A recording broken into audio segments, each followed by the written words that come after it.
किसान वाणी कार्यक्रम के प्रायोजक हैं कृषि एवं किसान कल्याण मंत्रालय, भारत सरकार। गिरधारी भाई राम राम। भाई आपने भी और कार्यक्रम के सभी सुनने वाली राम राम राम। क्षिति जल पावक गगन समीरा, पंच रचित अति अधम शरीरा। अर्थात पंच तत्वों से बना व्यक्ति, पंच तत्वों में समाई सृष्टि और हमारा पर्यावरण। बीते कुछ वर्षों में वैश्विक चिंता का मुद्दा बन गए पर्यावरण को बचाने के लिए पूरी दुनिया में आवाजें उठी, लेकिन पर्यावरण के संरक्षण को मिशन के तौर पर अपनाने वाला पहला देश बना भारत। 1 नवंबर 2021 यही वो तारीख है जब ग्लासगो में माननीय प्रधानमंत्री श्री नरेंद्र मोदी की पहल पर शुरू हुआ lifestyle for environment. Climate change में लाइफस्टाइल की एक बहुत बड़ी भूमिका है। आज जरूरत है कि हम सभी लोग एक साथ आकर लाइफस्टाइल फॉर एनवायरनमेंट यानी लाइफ को एक अभियान की तरह आगे बढ़ाएं। लाइफ सिर्फ मिशन नहीं बल्कि जन आंदोलन है।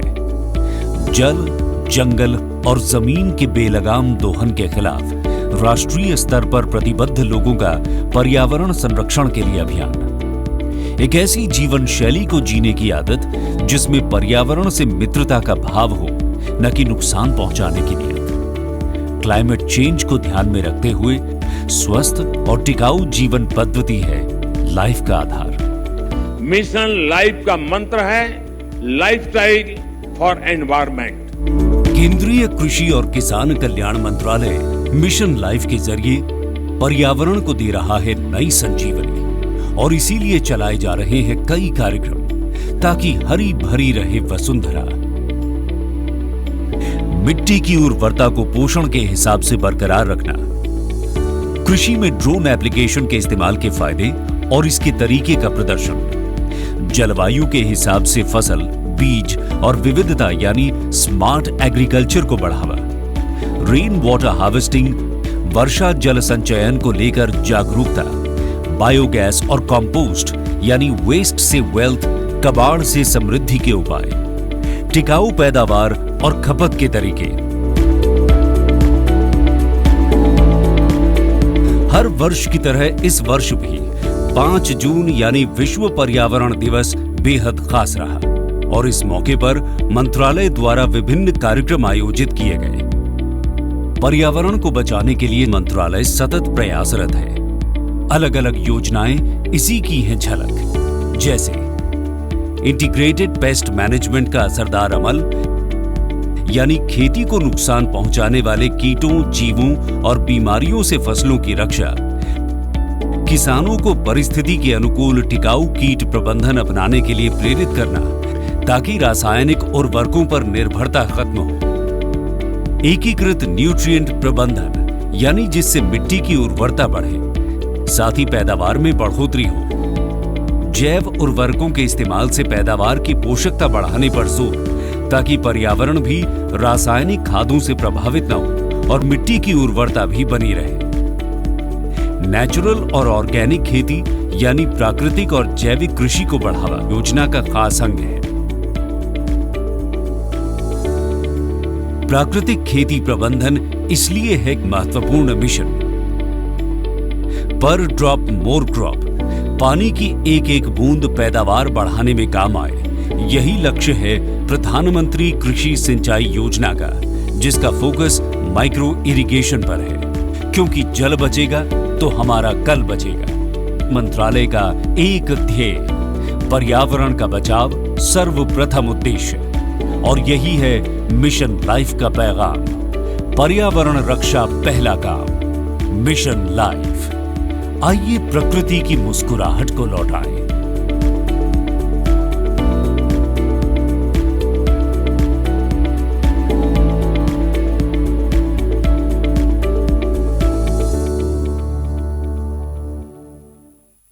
विनोद भाई, जय गिरधारी भाई। मैं किसान वाणी कार्यक्रम में और किसान भाई का अपना कार्यक्रम में बिल्कुल भाई।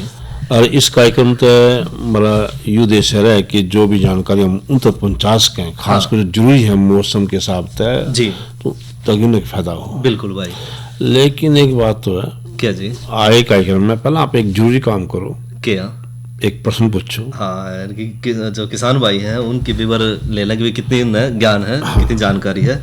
तो गिरधारी भाई, आज का किसान भाइयों तक कृषि प्रश्न है कि भारत में गेहूं का सर्वाधिक उत्पादन कौन से राज्य में हुआ है? यानी कौन से राज्य में सबसे घनी गेहूं हुआ है? हाँ ये बिल्कुल, पूछना चाह रहा हूं। हाँ बिल्कुल भाई। ये बता दो। और भाई ये जवाब देंगे नहीं, हाँ फोन करेंगे या संदेश देंगे? गिरधारी भाई, जो किसान भाई हैं वो अपने प्रश्न का उत्तर एसएमएस के माध्यम से देंगे, और एसएमएस करना है मोबाइल नंबर पे 9466021336। ये 94,660 है हाँ और 21,336 पे। तो इस पर अपना संदेश भेज दो। और भेज दिए 6:50 तक। बिल्कुल भाई, 6:50 पे। एक साल पीछे भेजे। हाँ 6:50 पे हम इसका उत्तर देंगे फिर भैया ने, और किन के उत्तर सही आए उनका भी नाम बताओगे। अच्छा, ये एक बात बताओ जी। यूँ क्या बार बार प्रकृति खेती करो, प्रकृति खेती में खाद भी प्राकृतिक हो, दवाई भी प्राकृतिक हो, सारा काम कीटनाशक भी प्राकृतिक प्राकृतिक है। हो। तो आप, मैं जब आपके खेत में गया था जी। आप यूँ क्या थे, मैंने पता नहीं के अंडे काट के, मतलब किस तरह के बनाया था आपने, कैसा बनाया? सही करो गिरधारी भाई, जब आप आए ना तो तैयार कर रहे थे हम अंडी काथ। अच्छा, क्यों बनाई? अंडी काथ भाई जो है देसी जड़ी बूटियां तो बनाई दवाई है। अच्छा। और जितनी भी कीट पतंगे हैं, बीमारी हैं, उन नियंत्रण करने खातिर या जो है दवाई बनाई देसी दवाई है यार? देसी दवाई है बिल्कुल। फिर तो एक बात है जी। इसमें इस गाय का गोबर, गाय का मूत्र ये होंगे। हाँ बिल्कुल सही कह रहे हो बताइए गिरधारी क्या भाई। बोला? जो किसान भाई जो बनाना चाह रहे हैं उनकी खातिर जो सामग्री है इसमें वो है, एक तो देसी गाय का जो गोबर है वो 1 किलो ले आए। अच्छा, 1 किलो ले लें। हाँ, और जो देसी गाय का मूत्र है वो 4 लीटर ले लें। 4 लीटर तो मूत्र हो गया, 1 किलो जो है गोबर हो गया। और 1 किलो लेना भाई नीम की पत्ती। अच्छा, और जो शरीफा है उसका भी 1 किलो पत्ता ले लें। पत्ता लेना सिर्फ 1 किलो। 1 किलो पत्ता ले लो उसका। और जो करंज की पत्ती है वो भी 1 किलो 1 किलो ले ले ले। अच्छा, और 1 किलो ले लो भाई तंबाकू के पत्ते। देख ले, वो तम्बाकू पीना नहीं होता, वो वाले पत्ते ले लो। 1 किलो तम्बाकू पत्ते दवाई के रूप में काम आओगा। अच्छा। और 1 किलो ले लें पुटुस, और 50 ग्राम ले लें गुड़।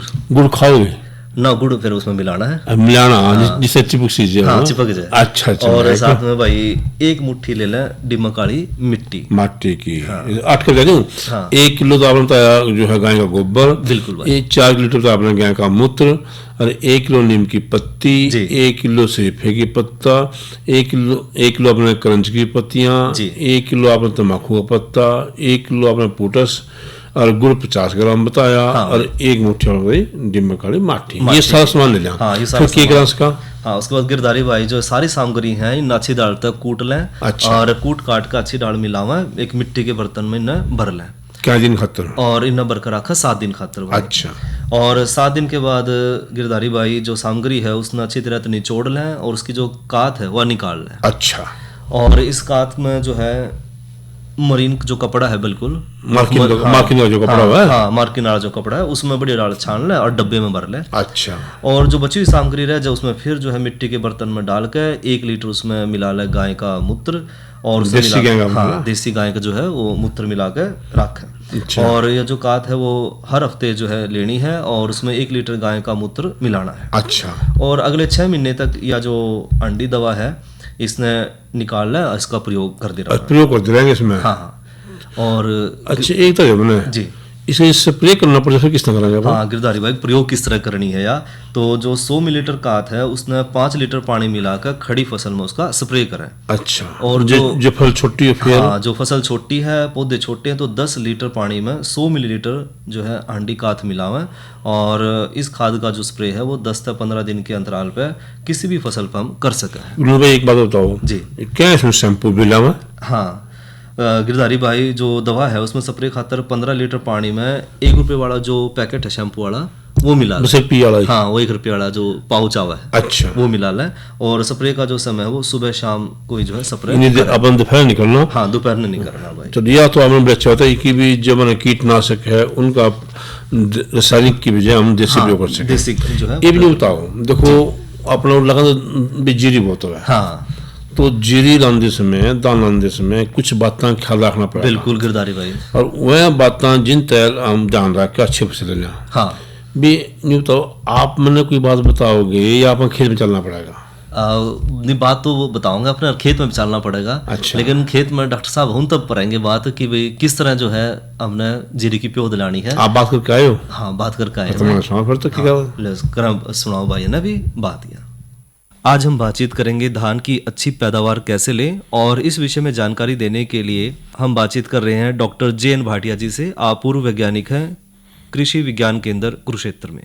डॉक्टर साहब, क्योंकि इस समय जो समय चल रहा है धान की रोपाई का, तो धान की रोपाई में किसान भाई किन किन बातों का विशेष रूप से ध्यान रखें कि जो पैदावार है वो बढ़िया मिले? हाँ बिल्कुल विनोद जी, बहुत अच्छा प्रश्न किया आपने, क्योंकि आजकल सीजन आ गया है एक तरह से धान का जी। जो है लोग बिल्कुल जो है, बरसात भी अच्छी हो रही है 3-4 दिनों से, तो टाइम आ गया है। तो क्या क्या सावधानियां जो बरतनी है हमने ताकि जो है वो अच्छी पैदावार ले सके। जी। सबसे पहले तो ये है कि जो पनीरी है जी डॉक्टर साहब, वो एक तो 25 से 30 दिन की होनी चाहिए जी। एक वो स्वस्थ होनी चाहिए, हाँ, मतलब उसके अंदर कोई भी बीमारी या कीड़ा नहीं होना चाहिए। जी। और तीसरा ये है वो मतलब पानी भर के उखेड़नी चाहिए। जी तो एक तो ये मतलब जो है हमारे किसान भाई ने ध्यान देना है जी डॉक्टर साहब, पनीरी की तरफ से, भाई जो है पनीरी स्वस्थ होनी चाहिए। और दूसरा जो है एक तरह से 25 से 30 दिन की होनी चाहिए। हाँ, और जो है पनीरी उखाड़े तो पहले पानी में होना चाहिए। जी। उसके बाद फिर आ गया समय का ध्यान, जी। कि मतलब जो टाइम भी बड़ा इंपॉर्टेंट है एक तरह से। हाँ जी, बिल्कुल। क्योंकि यदि हम बात करें जो अगेती फसलें हैं जी। उनकी हम ये कहते हैं रोपाई भाई 15 जून से लेके पूरी जुलाई तक कर सकते हैं। जी। जितनी भी अगेती किस्में हैं जी डॉक्टर 15 जून से लेके और जो है 30 जुलाई तक। 30 जुलाई तक। जी। और बच से जो आपकी मध्यम अवधि बच गई या जो संकर किस्में बच गई, जी। उनकी जो रोपाई है हम एक तरह से जो है एक तरह से मतलब जो है 15 जून से सिर्फ 10 जुलाई तक कर सकते हैं। जी। मतलब जो है सिर्फ 10 जुलाई तक कर सकते हैं। जी, जी। और बासमती की यदि बात करें हम, तो बासमती भी हमने जो है 15-20 जुलाई तक जो है कर लेनी चाहिए। जी। तो समय का भी एक जो है बहुत बड़ा रोल है एक तरह से, भाई जो है हमें टाइम भी जरूर है ध्यान देना है। जी डॉक्टर साहब। एक तरह से तीसरी बात आ गई विनोद जी की गहराई की बात यदि करें हम, जी। तो हमें जो है जब भी हम खेत तैयार करें जी डॉक्टर साहब, उसको हमें मतलब 4-5 घंटे के लिए छोड़ देना चाहिए, जी। ताकि जितनी भी उसके अंदर जो सिल्टिंग है जी। वो नीचे बैठ जाए है जी। जी डॉक्टर साहब। और आमतौर पे जो रेतली जमीनें हैं वैसे तो हम उनमें सिफारिश नहीं करते जी। धान लगाने की, हाँ। क्योंकि उनमें पानी ठहरता भी नहीं, बिल्कुल डॉक्टर साहब। और वो बैठ भी जाती हैं बहुत ज्यादा। जी।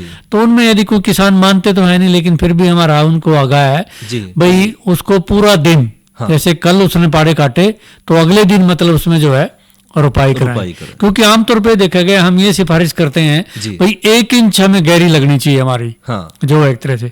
लेकिन यदि आप एकदम जैसे अभी खेत तैयार किया आपने, उसी टाइम यदि आप मजदूर डाल दोगे उसके अंदर, तो वो जो लगनी चाहिए 1 इंच वो चली जाती है, मतलब जो है 2 से 3 इंच गहरी चली जाती है, और वो फिर वो जो पनीरी है ऐसी खड़ी रहती है, मतलब जो है बढ़वार नहीं करती है एक तरह जी से। डॉक्टर साहब। तो 2 से 3 सेंटीमीटर करनी चाहिए। फिर बात कहते हैं हम कि भाई पौधों की संख्या भी जैसे वो भी बहुत जरूरी है। अभी जैसे मजदूरों से जो हम लगवाते हैं एक तरह से जो जी है, डॉक्टर साहब। तो वहाँ पौधे सिर्फ हमारे 20 के करीब मैक्सिमम होते हैं। जी। और बल्कि अंदर देखें हम तो 11-12 पौधे हैं पर स्क्वायर मीटर। तो वो कोशिश करनी चाहिए हमें एक तरह से भाई जो पौधे हैं जी। 30-32 जो है पर स्क्वायर मीटर होने चाहिए। और जो लाइन से लाइन जो फैसला है अगेती का 20 सेंटीमीटर, और प्लांट टू प्लांट है जो पौधे से पौधा है 15 सेंटीमीटर। और बल्कि जब पछेती चले जाएं आप, तब तो आप जो है इसको 15 सेंटीमीटर जो है हमें कर देना चाहिए एक तरह से। फिर आती है खरपतवार की विनोद जी। खरपतवार भी हमें जो दवाइयां हैं, क्योंकि बहुत सारे खरपतवार हैं। एक चीज और है हाँ कि जिस तरह आपने कहा कि एक जो है स्क्वायर मीटर में 32 से 33 पौधे हों। हाँ जी, हाँ जी। साथ में देखा जाओ कई बार जो है मजदूर एक पौधा ही लगाओ। हाँ, ये बिल्कुल, ये भी बहुत अच्छा प्रश्न किया आपने। आमतौर पे हम ये भी कहते हैं भाई जैसे कई बार पनीरी पतली होती है, जी। क्योंकि किसान जो है हमें पूरे पशु तत्व डालने चाहिए पनीरी में भी, क्योंकि जितनी पनीरी स्वस्थ होगी, हाँ। जितनी स्टाउट होगी, मोटी होगी, उतनी ज्यादा पकड़ करेगी, पैदावार भी उसकी, उसके कल्ले भी उतने मतलब। तो हम ये कहते हैं भाई आजकल जैसे गर्मी पड़ रही है, तो एक मतलब पौधे की बजाय 2 पौधे लगाएं। जी। फिर बहुत बात आ गई, कई बार देखा होगा आपने कि बहुत सारे जो मजदूर टेढ़े पौधे लगाते हैं। हाँ। अब जैसे टेढ़े पौधे लगा दिए तो वो पानी में मतलब जो है मतलब जैसे टेढ़ा लगाएगा तो पानी में ही मतलब जो है कई बार गल जाता है, वो गर्म पानी हो गया, जड़ पकड़ हाँ, कर पानी जड़ भी पकड़ देखे। तो इसलिए वो भी एक पौधे भी जो है सीधी लगानी चाहिए हमें एक ये भी बहुत मतलब जरूरी है एक तरह से। फिर आती है खरपतवार की बात जी। हमें जो खरपतवार है मतलब 72 घंटे में जी मतलब कोशिश तो ये करनी चाहिए हमने, मतलब जब रुपाई करने से पहले यदि हम 1-2 बार खेत की जुताई कर देना, जब खरपतवार उसके अंदर पैदा हो जाए तो कि खत्म हो जाएंगे, आगे हमें दवाइयाँ कम डालनी पड़ेंगी। चलो यदि नहीं कर रहे हो तो उसमें हमें यह है 72 घंटे में हमें मतलब 3 दिन में हमें दवाई डाल देनी चाहिए। बहुत सारी दवाई हैं, जैसे आपका जो है पेंडिमेथिलिन है हमारी, वो डाल सकते हो आप। दूसरा जो है आप ब्यूटाक्लोर डाल सकते हो आप, हैं जी। आप अनिलोफास्ट डाल सकते हो आप टॉप स्टार डाल सकते हो आप, प्रेटिक्लोर डाल सकते हो। बहुत सारी दवाइयाँ हैं, ये हम जो है मतलब जो बोतल में डाल के यदि आप सारे खेत में डाल सको उस तरह भी डाल सकते हो आप पानी भर के, या फिर 60 किलो रेत में मिला के इनको और छिट्टा दे दे। मकसद हमारा एक ही है विनोद जी, भाई सारे खेत में जो है हमारी दवाई फैल जानी चाहिए और खरपतवार नियंत्रण हो। तो ये तो है जितने संकरी पत्ती वाले खरपतवार हैं। बाद में फिर चौड़ी पत्ती वाले खरपतवार आएंगे, उनके लिए फिर जो आमतौर पर वो आते हैं 15-20 दिन के बाद में। तब दूसरी दवाइयाँ हैं हमारी, जैसे एक जो हमारी जो है मेटा सल्फरान है, एक हमारी आलग्रिप है, एक आलमिक्स है जी, एक नोमी गोल्ड है, फिर वो हमें डाल देनी चाहिए।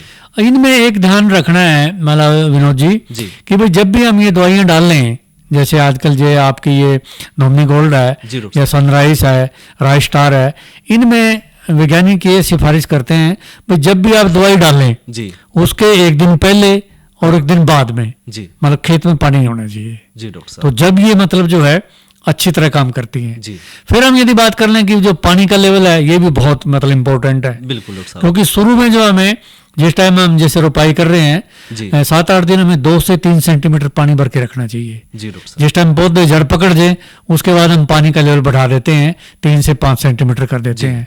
और 2 ऐसी स्टेज हैं, एक तो जिस टाइम मतलब वेजिटेटिव ग्रोथ पूरी हो रही हो, एक बालियां निकल रही हो आपकी, उस टाइम खेत में पानी भरे होना चाहिए, मतलब बहुत जरूरी है। फिर एक बड़ी एक कॉमन सी बात है और उसमें कोई पैसा भी नहीं लगता। वैज्ञानिकों की सिफारिश ये है कि यदि हम जिस टाइम भी 15 से 18 दिन हो गए आपने रोपाई करे हुए, एक सिंपल सा काम कर दें यदि आप, पहले हम करते थे, बल्कि हमारे जो बुजुर्ग थे ये कहते थे कि मान ले भाई काई लग गई या खेत में काई लग गई या मान ले आपका खेत चल नहीं रहा बिल्कुल भी, तो वो क्या करते थे, ये कहते थे भाई एक छड़ा लेके और सारे खेत में घुमा दो आप, और उसके बाद हम देखते थे कि मतलब जो है फसल मतलब चलना पड़ेगा। तो उसके लिए मैं ये कहूँगा कि छड़ा तो भी कहूँगा मैं, एक मतलब वैज्ञानिक है हमारे, उन्होंने बड़ी अच्छी ये मतलब रिकमेंडेशन दी है कि यदि हम 15 से 18 दिन के बाद एक पट्टा ले लें मतलब लकड़ी का जो 15 से 18 किलो का हो, मतलब जिसको हम सुहागा बोलते हैं, और 2 से 3 मीटर लंबा हो, 2 रस्सी बांध के यदि हम खेत में पानी भर के उसको चारों तरफ घुमा देंगे ना पूरे खेत में, तो उसके विनोद जी उसके 5-6 फायदे होंगे। पहला फायदा तो ये होगा कि खेत में सारे में गादर उठ जाएगी, वायु का संचार बढ़ जाएगा, पहली बात। दूसरी बात ये होगी उसके अंदर कि भाई उसके अंदर जितने भी खरपतवार उग होंगे छोटे मोटे वो सारे खत्म हो जाएंगे। तीसरी बात ये होगी कि जैसे आपने 15-20 दिन हो गए मैं लगाई में, तो बहुत सारे कीड़े भी होंगे, बीमारी भी आ जाएंगी पत्ते में। जिस टाइम वो पट्टा फिरेगा ना वो सारे के सारे जमीन उसमें मतलब पानी में गिर कर खत्म हो जाएंगे। तो दूसरा आपका जो इसमें फुटाव बड़ा बढ़िया होगा, एक तरह से पैदावार बढ़िया होगी। तो ये काम यदि कर दें हम, ये सोने पे सुहागा है। दूसरा बीमारी कीड़े ना आए हमारे, डोले सारे के सारे हम जो है साफ रखें एक तरह से। एक बाद में ये कहूंगा मैं कि जो खाद है ना जी डॉक्टर साहब, क्योंकि यदि हम ज्यादा खाद डालेंगे तब भी हमारी जो बीमारी कीड़े ज्यादा होंगे, पैदावार कम आएगी, कम डालेंगे तब भी कम आएगी। तो वैज्ञानिक ये कहते हैं भी संतुलित खाद डालनी चाहिए हमें, एक तरह से संतुलित खाद। तो सबसे पहले तो मैं ये कहूँगा कि मिट्टी की जांच के आधार पर डालें आप, बिल्कुल मतलब भाई जो है भाई जितनी आप 3 साल में कम से कम आप एक बार मिट्टी जांच कर ले।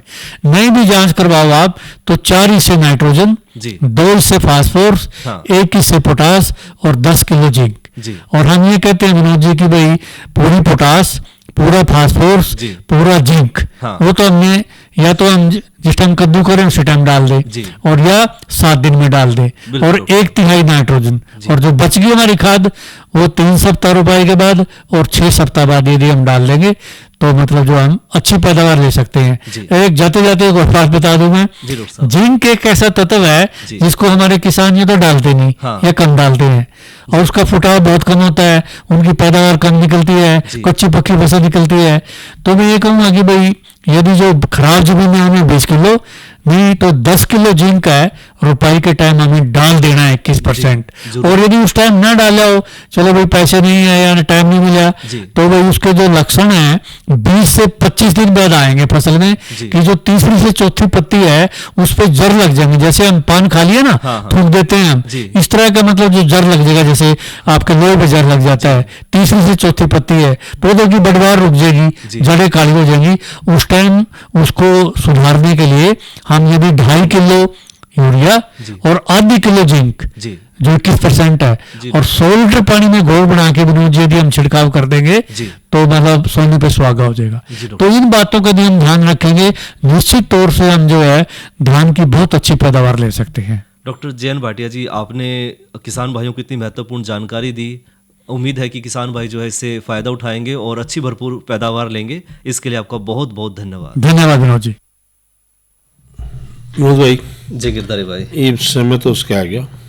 हाँ, ये सवाल पूछा था आपने। हाँ, सवाल पूछा था कि गेहूं कौन से राज्य में सबसे ज्यादा वो है, तो जवाब भी आया। हाँ, जवाब भी आया भाई। और जवाब दिया है तो इंद्रराज ने नांगल से, और दूसरे हैं पार्थ कंबोज, ये भी नांगल से हैं। अच्छा। और दोनों भाइयों ने जवाब दिया है हरियाणा और पंजाब। फिर ये जवाब तो सही होता है। हाँ भाई, ये जवाब जो सही नहीं है, सही जवाब है उत्तर प्रदेश और पंजाब।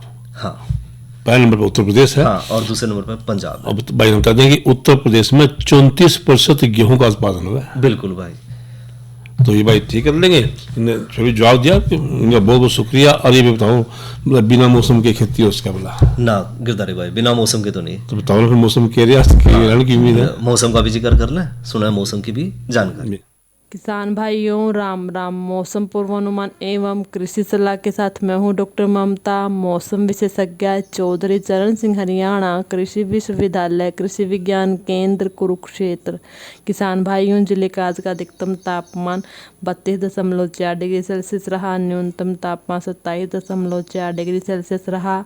नमी की बात करें तो सुबह और शाम की सापेक्ष आर्द्रता 97 और 73% रही। हवा की रफ्तार 12 किलोमीटर प्रति घंटा रही। सूर्य के चमकने की अवधि 2 घंटे 15 मिनट रही और बारिश की मात्रा 12.0 mm रही। अब हम बात करते हैं आने वाले मौसम के पूर्वानुमान की। किसान भाइयों, 27 जून तक मौसम आमतौर पर परिवर्तनशील रहने का पूर्वानुमान लगाया जा रहा है। इस दौरान तापमान में गिरावट 3 से 5 डिग्री सेल्सियस तक की आ सकती है। साथ ही किसान भाइयों, इस दौरान वातावरण में नमी की मात्रा में बढ़ोतरी आने, अधिकतर स्थानों पर बीच बीच में आंशिक बादलवाही रहने का पूर्वानुमान लगाया जा रहा है। साथ ही किसान भाइयों, 24 जून को कहीं कहीं तथा 25 जून को अधिकतर स्थानों पर गरज चमक के साथ हल्की से मध्यम बारिश होने का पूर्वानुमान लगाया जा रहा है। अब हम बात करते हैं मौसम पूर्वानुमान आधारित कृषि सलाह के। किसान भाइयों, जैसे कि बारिश होने का पूर्वानुमान लगाया जा रहा है, आप धान की फसल की रुपाई कर सकते हैं। धन्यवाद। विनोद भाई, जब बात पूर्वानुमान की है नहीं जी, फिर तो क्या ना प्रोग्राम में विषय की लेकर आओगे। हाँ गिरधारी भाई, कल के किसानवाणी कार्यक्रम में जो चर्चा करेंगे, चर्चा का विषय रहेगा राष्ट्रीय बागवानी मिशन, और दूसरी चर्चा करेंगे तिलहनी फसल तिल की काश्त पे। अच्छा, एक बताऊँ आपने जी, फिर भी किसानों को समस्या होनी। हाँ, एक नंबर है बिल्कुल भाई, 1551 1551 जिन्हें किसान कॉल सेंटर का नंबर, उस पर निःशुल्क फोन करो, बिल्कुल अपनी समस्या का समाधान पाओ जी। और एक समस्या और भी है। हाँ, क्या समस्या गिरधारी भाई? जब बात करते रहेंगे राहनी हाँ, भाई भी बात देख रहे हैं तो समझ में नहीं। बिल्कुल भाई। और गोकल गढ़ तेरी माँ चली थी गुजरिया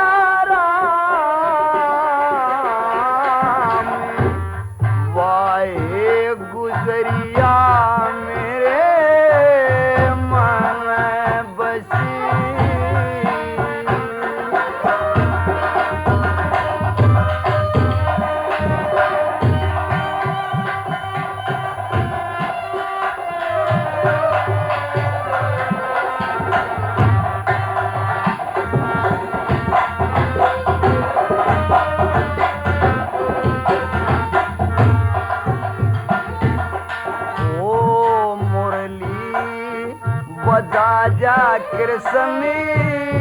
सावरे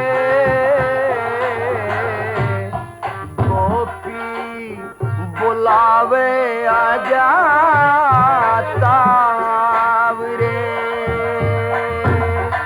और जमुना किनारे मेरी बसती लग यारा में वाहे नगरिया मेरे मन बसी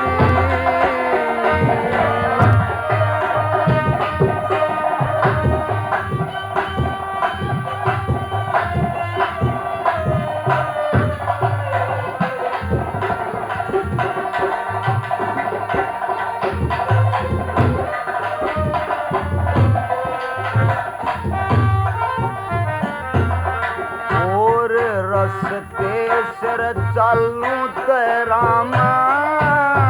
हरी लगे जमुना में बड़ूं ते मन डरी लगे चोली भी भीजी मेरी बीती गदरिया में वाहे घगरिया मेरे मन बसी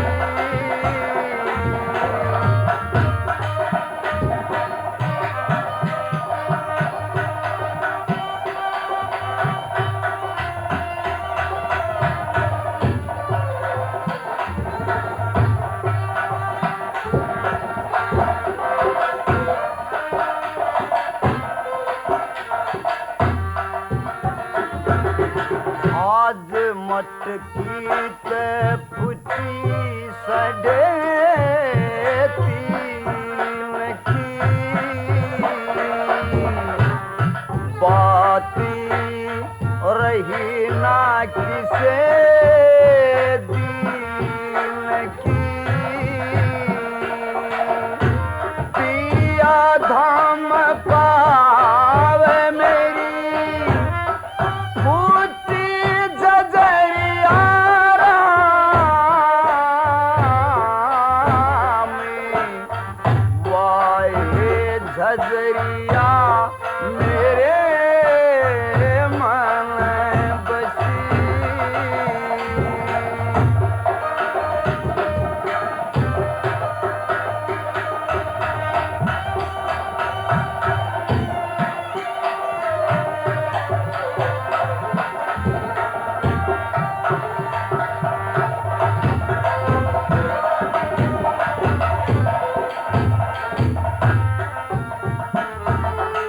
मत कथा करूंगी सारे गाम मक्खनी चंडाया थारे श्याम गोकुल से मथुरा मेरी नित्य की डगरिया में वाहे डगरिया मेरे मन बसी गोकल गढ़ रीवा चली थी गुजरिया